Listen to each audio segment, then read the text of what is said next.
Joining us today by phone from Los Angeles is a legend of electronic music, a man whose head-twisting drum and bass productions blew clubbers' minds in the 90s, someone who's received 3 Grammy nominations and remixed everyone from David Bowie to Daft Punk. It's Rupert Parks, a.k.a. Photek. Rupert, how are you doing? I'm good. Thanks for having me on. It's an absolute pleasure. So you've just released the original motion picture soundtrack to Mosul, which is a documentary centering on the battle to reclaim Mosul from Islamic State. How did you end up doing that? Well, I met the creator of the documentary and director, Dan Gabriel. I met him through a friend. Dan's an old friend of another friend I know from LA, and he introduced us, and he thought we'd be a good fit. And he told me, hey, he's about to go into post on this documentary. You guys should meet. And we met the same day that he mentioned it to me. He happened to be in town. We hit it off immediately. Musically, we were totally in tune from the beginning. And that's how it began. A month later, I was working on the movie. Me, as being an exceptionally difficult thing to do, because, I mean, this is something where, you've got a lot of different things you have to think about, different cultures, it's a difficult subject. Yes. How did you do that? I mean, did you have these things at the back of your mind always, or did you just sort of try to make the music without thinking too much about it? How did it happen? No, I actually thought about that very carefully, and I decided after talking to Dan, the director, he was into the approach that I came up with. I basically wanted to make it half electronic, half regional, so I could do my kind of textural thing, but I could also sort of support the narrative of the documentary in a a good storytelling way at the same time. And my main concern was, would I be able to deliver regional sounding music, being that I'm not from the region? Just by going from my musical taste or stuff that appealed to me. And I kind of had to sit with that doubt for a while until I actually met at one of the screenings. I met an interpreter who worked in Mosul. He was actually from Mosul, and I said to him, "Hey, does the music sound legit to you?" And he said, "Wow, you did an amazing job. It was not bad for a Westerner." So I was pretty happy about that. Well, what is the role of music in a film like this? Well, I think in this film, it's to support, I guess, the experience that I imagine these people are going through in some way, to help tell their story, because it's a very Iraqi-centric story.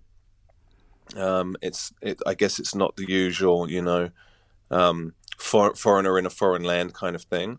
So I think to try and support their point of view and the suffering that those people went through in a respectful way that's not over dramatic, that you're not belittling their experience, but still to make something that's engaging and compelling to a viewer who knows nothing about the conflict or the region. And you talked about sort of getting that local music flavor, for want of a better word. How did you do that? Did you sort of immerse yourself in that kind of music to do that? Yeah, I mean, basically a quick bit of recon, just like what I usually do on anything. If I'm working on any kind of project, I'll do a reasonable amount of diligence, just listening to a lot of stuff, trying to get a feel for what my expectation is versus what the actual reality is of instrumentation and that kind of thing. So, a quick bit of research, same as I would do on any other project. I wanted to ask, you compared, you said that fans of your early Photek material will hear some of that original mood and texture coming through in this score. What kind of examples can you give of that? Where does it come through? Well, I think the best example of that is Refugees, the Q Refugees, which is a scene where we're watching Iraqi national forces vetting refugees crossing a river, trying to weed out any suicide bombers or ISIS members within the refugees trying to make the river crossing to escape the battle. And in that scene, it really almost sounds like classic Photek minus the beats, if you can imagine. Yeah. So a lot of the palette that I would have used on similar to Modus Operandi, similar to Ni 10 Ichi Ryu, similar to those kind of, I think, sort of very typical Photek soundtracks. So yeah, Refugees is, I think, the best example of Photek sound in this score. Would you be tempted to do a version that added the beats, or is that not does that not seem right for this kind of music? Well, I think I mean, definitely that cue in particular. I think the end title credits almost sounds like it's going to break into a drum and bass thing at a certain point. It did cross my mind. And I actually thought, well, what could I do project-wise if I was to pull all of these tracks from the soundtrack into a drum and bass kind of big remix project? How would that pan out? And I guess the question would be how much of it would make that worthwhile, if you see what I mean. Yeah, how much would be worth? How many of these would translate in a worthwhile way? I think there's certainly a few, maybe 4 or 5. 4 or 5 cues on this album would make good drum and bass tracks if you added beats. I'd certainly be interested. I'd definitely listen. Yeah, it's something I thought about. I guess time and schedule permitting, maybe I'll explore that a bit more. I'm interested, actually.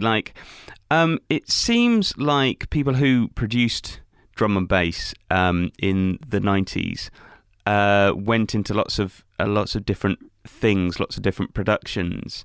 The kind of example I'm thinking of at the moment is people like Adam F going into hip hop production. What do you think you sort of learnt from producing drum and bass that you take into the soundtrack work? Well, it's interesting that people kind of branched off into those areas, because I feel like some of those are the core elements that combine to make drum and bass. It's kind of an eclectic form of music. And I think actually that's one of the I guess defining techniques of drum and bass is pulling in different influences into this kind of rigid form that depends on tempo and energy, and kind of patchworking different things into one track, like different influences into one sound. So I think that's something that I definitely learned from drum and bass, was how to incorporate different forms of music into then kind of seamlessly integrate them into a new form of music. And I think the other thing is production technique, and being at the cutting edge of trying out new ideas in terms of technique was something I got from drum and bass. I think drum and bass was at the leading edge of musical technique for a long time. I think the rest of music has caught up a bit now, and that's come full circle, where everybody who produces electronic music has the same outlook. But certainly in the 90s, drum and bass was very much about combining influences and pushing the boundaries of the technical approach. I mean, I would say especially your productions from back there. Obviously, there were lots of fantastic drum and bass producers, and there still are, but particularly your in the 90s, the kind of productions you made always really stuck out to me as being particularly advanced. How did you get those kind of sounds? How did you get that kind of advance? Was it just hours and hours and hours and hours in the studio, or were you musical before? I think it's really that simple. I think there are definitely other producers who are more technically educated, but I was just technically adventurous, and I was just very diligent and relentless in putting in the time in the studio and just trying a different thing, just trial and error, relentlessly putting the time in. I mean, it was somewhat of an obsession for many years, just seeing what I could get out of these machines and how I could misuse a sampler from the way it were from what it was intended for to what I could use it for. So, technically by the book, I would not be the most advanced, but probably just the most relentless, I think. Was there a moment when you realised that you were doing something unique, that something other people weren't doing? Yeah, I think there was a core group of drum and bass people who knew that they were. That was kind of their mission almost, and it wasn't mandated or anything. I think we were just all looking for something new and incredible. And we'd come through a generation of bands like just standard band kind of format music.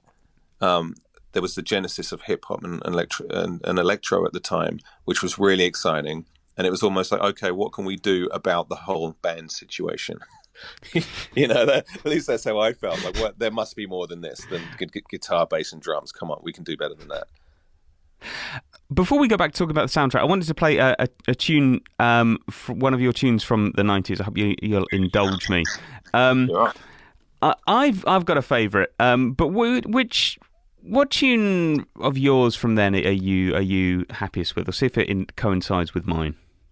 Well, I think this is how I view it now with hindsight. I think the first perfect record that I made was the UFO Rings Round Saturn single. Right. That was I think that was Photek 5, the release number 5 on the label, if I remember rightly. And I think that's my favorite. Either side of that single would be my favorite. It's the first time where I was like, wow, I wouldn't change a thing. Now there's other tracks for sure that I love, but those were the kind of highest scoring in if I was grading my own music, I'd pick that particular single.